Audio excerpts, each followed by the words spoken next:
Hi, everybody. Welcome back to another episode of Built to Scale.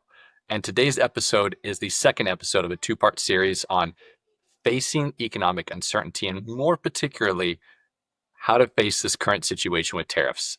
The news is changing. I heard a story about how somebody got notified.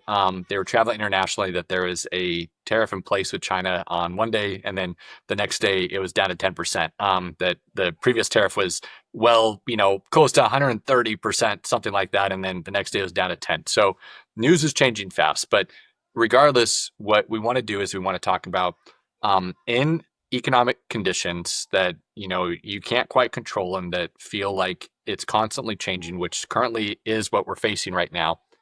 How in the world? Sorry, y'all. I do have kids in the background. Summer break has started, so but how in the world do we prevent, or how in the world do we face these economic challenges? And more particularly today, we dive into inventory management and whether you should be pre-buying materials for your particular business, and equipment financing and equipment purchasing decisions, and what you should be considering given the current tariffs and current economic situation. Today's guest is Layton Johns. He's my colleague. He's a construction finance expert, but also a fourth generation builder himself. And so we dive into those particular topics. And so if you're wondering whether I should go ahead and pre-buy supplies and materials, what supplies and materials should I pre-buy, whether I should buy equipment or not, and what considerations should be considering that, listen it. We've talked a bit about tariffs, how to handle all of this. What comes with all of this is there is a reality that this administration has talked about. There could be a short-term recession, right? And you and I aren't talking anything political here. Like, this is just the facts of what has been said in the public media. There could be a recession, right? I don't know what that will look like. I don't know for how long. Over the past 4 years, there's been so much debate as to how do you define a recession, right? That I thought we all had a definition for some time, but then I didn't think that would get debated, but it did. But if that's the case, I think all of us want to see growth. But what do you think construction companies can do to ready themselves for whether it's a short-term recessionary period, very slight, or it's longer term? What can they do now to make sure that they're solid? Yeah, no, I agree. I think whatever side of the political spectrum that you're on, uh, and I think as finance individuals, we can probably attest that the American economy has been sick to some degree for some extended period of time. And the pill that we're taking this year is tariffs to try to fix that. And whether it's going to work or not is yet to be determined. Yep. Knock on Um, wood. yeah, in terms of, what you're going to do or what you could do going into recession, I think it comes back to something I've already said, understanding and knowing the business that you're already in, understanding the highs and lows that you've experienced in the past in other recessions or times like COVID, and understanding, what did you do right and what did you do wrong, and learning from those times. Um, I think another big thing that a lot of people don't think about is a lot of times in construction, it's low bid. And so when times are tough, it's a race to the bottom, which puts you in a worse position. And I think for any of those contractors out there that have specifically been bidding in hard bid, low bid situations, you need to start assessing what are other means that I can obtain work. Negotiated contract work, in some cases, government, whether it's federal or state or local. And while you may have cuts from Doge on federally funded things, there are still other governmental type local projects that you can go out and bid on. You don't have to just strictly rely on federally funded work. Um, but specifically, I really advise a lot of people to at least start flexing the muscle of negotiated work, because that's where you really prove your worth as a salesperson. But also, it's not a race to the bottom. The client that you're winning negotiated work with is not as price sensitive as the client that wants the lowest bid. And so you have a better chance of getting work that is likely going to be profitable, because price is not the thing that makes whether or not they do their project. Price elasticity is not their main factor. that they're very elastic. They may pick somebody that's a little bit more, but who's more qualified to do the work. And so take a step back. What work have I done? And can I go get similar work in a negotiated fashion? Start exploring where you would find that. And the answer is probably yes. You probably can, you know, unless it's government contract stuff is usually low bid, but uh, you'd be surprised. There's a lot of school work that's lease back where that's negotiated. Um, you find a project with somebody who's, you're able to sell yourself as a business person rather than I'm the cheapest. Uh, I think starting to focus on that and not, racing to the bottom like everybody else will differentiate yourself. And you'll find that you're playing in a smaller pool because not everybody will flex that muscle. It's uncomfortable. They want to close their eyes, slide the envelope across the table and hope that there's is a low number. In reality, construction is very much a communication game, and you can go out and develop a relationship, and they'll keep coming back. And so I think assessing where you're getting your work from is the biggest thing that you can do right now. You don't want to, you mentioned opportunity cost earlier. You don't want to put all your eggs in one basket. Don't invest everything in one particular sector or industry. I know during the last election, this was something that I tried to prep subcontractors that I knew for. Um, a lot of people, I don't do public works. I only do private jobs. Okay, well, when interest rates are high and it's an election year, private work dries up like it's the desert. And it happens every time. And so if you have a mix of public and private, and you get into one of those years, you just lean a little bit more to the public side and you're okay. I've got clients that they've succeeded because they did just that. They leaned heavy into the public works last year, had a huge year, and again, now they've had experience in that. Interest rates are still high. People don't really know whether their project should go. But still, there is a lot of government work, school work that is moving along. Yep. Yeah. I mean, the key themes out of that differentiation, right? That I mean, at least I think I think what I'd love to see in more construction companies is they differentiate themselves by the clients they serve, right? And their special what they define as their specialty areas. But we like to see that that differentiate yourself, like find the core elements of what makes you really great at something, and try to serve another client segment with that too, because it is really important to be diversified as a construction business owner, and we really encourage that.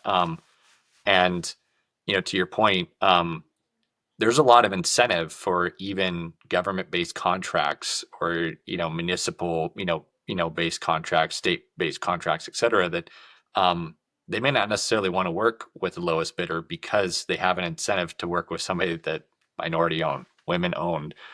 There's these green incentives, et cetera, et cetera. Like you can do something that nobody else can do, and you can earn some great margin on that job because that end client is incentivized in a different way than just the bid. I mean, they have to consider price, but it isn't just the bid. And I think too the reality of um, also be mindful are the clients that are always focused on low bid offers, or the necessarily the clients you always want to work for too, because you may not have great opportunities to deal through issues with them, and you don't want to be working at unprofitable jobs over the long term, right? And so I think the other thing, I heard a client, one of our clients speak once.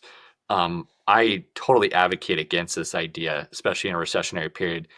I always think balance sheet, right? That how do you protect your balance sheet? And I heard this client say once, "Yeah, I'm not going to go get more credit line than I specifically need right now because I don't want to pay the cost for it." You and I are aware that there's origination fees in regards to going and getting a credit line, as an example. Um, and I was sitting, and granted, they were bankers, and so they were incentivized to say this, but I believe it to be truth that it's the equivalent of paying an insurance premium. Have access to the capital when you need it, because the moment that you start underperforming, um, is the moment that you're going to have the most difficulty actually getting the bigger credit line when you need it, right? If you show that financially you're performing not so well, um, you're not going to get what you want. But if you have a good set of financial records, you've been performing well, go ahead, flex, ask for a little bit more. oftentimes what the banks will do is they may, apply like an unused fee there. Okay, insurance premium, right? That you've just guaranteed that you have an extra 500,000, 750,000, $1 million worth of credit available in case something comes up. But also too, not just that something comes up, but you could take advantage of an opportunity nobody else could, right? That you have something there for you. And it's just an insurance premium. Like that's what you're paying for, is that access that you wouldn't have if you're in a really bad situation. And um, not to continuously make this plug, but to get there too, I couldn't help but think about, when you're pursuing all these different types of jobs, we're talking about getting a credit line. It does come back like, if your accounting is junk, all this is going to be that much more difficult because, we've worked with GCs too that have never undergone a CPA review and have never had to get bonding because they've worked on really small commercial jobs, right? And if they want to diversify and go in towards other things, it's actually critical that you get your accounting in good order to do that because yeah, you're going to have to go get bonding and you're going to have to get what's called third party assurance, aka an audit, but there's different layers or levels of an audit, right?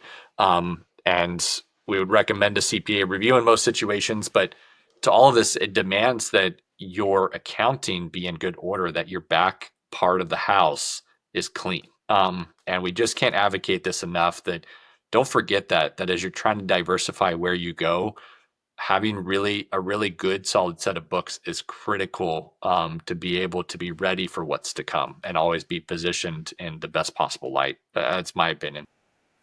No, I completely agree. And I mean, part of that is just it's in my blood. I want to be, have all my debits and credits lined up perfectly all the time.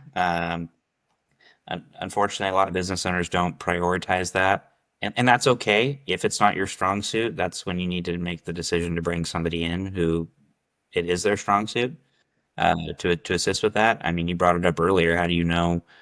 You mentioned the potential of laying somebody off. How do you know when is the right time to do that? How do you know when it's the right time to say, you know what, I am going to take a little bit less margin to go get this job, and it's not going to kill me, but I'm going to have work. And if you don't have a good, solid, timely set of financials, those decisions get quite a bit harder to make. It gets a lot harder for the bank to want to trust you, for bonding to open up, giving you some capacity to go get that bonded work. Um, there's a lot of benefits that come from having a good, timely closed set of books. Yep, 100% agree. Well, Layton, we've covered off on a lot here today. I appreciate just these chats with you, and this is not the final to come, right? That you and I are going to be chatting up a bit more, and even probably reviewing some of these most recent episodes, and even some of the things that we've talked about, we're probably going to go deeper on, right? Just like, hey, like let's go on this even further, because these are all things that we're bringing live client examples, right? That like these are things that we're legitimately dealing with, or questions that are coming up amongst our clients. And so we're trying to provide real time feedback that we can give to a grander audience out there of what we're experiencing and trying to help manage finances of construction companies. And so just so appreciative of having you on, Layton. That looking forward to our next set of episodes, brother. Yeah, no, I'm thankful to be here. I love getting to talk about this stuff, and I love getting to be of value and for this information to like get out of me and into other people. Get excited about it. It's not something you need to be scared of. You have a lot of opportunity. Get excited. 100%. That I think to that point, like we're not talking about things, and we don't want people to take the perception that, I think that so often accounting is seen as just, oh, like it's the no people. It's all of a sudden they're going to say no to any fund spending or this or this or that. And rather, we just want to see your balance sheet and your current margins optimized so that when those next big jobs come or that next big opportunity comes, you are primed and ready to take it over and above any of your competitors. And also, too, to each one of these business owners, that why have profit fade if it reduces your chance of, you're working your butt off, you're taking major risk as a business owner, you are constantly having to operate somewhat in a pivot in this environment and be ready to take advantage of opportunities or deal with challenges. We want to make sure that you're compensated for that, right? That, hey, if you want to, be able to pull out of your business and go do something great for your family and go on the vacation you always wanted, like you deserve it We want to make sure that that's in play. Like that's what we're thinking about is there might be, you know, we might need to do some short-term sacrificing or some short-term management to get towards a longer term picture, but it's with this long-term goal of, yeah, we want the whole business to be successful, but we want our business owners' lives to be successful, their financial lives to be successful, and that they feel like it's worth it too, right? Because owning a business is not easy. So yeah, just so appreciative of you, Layton. Yeah, we'll catch you next time, bud. All right. Thanks, Yep. Mason. Thanks.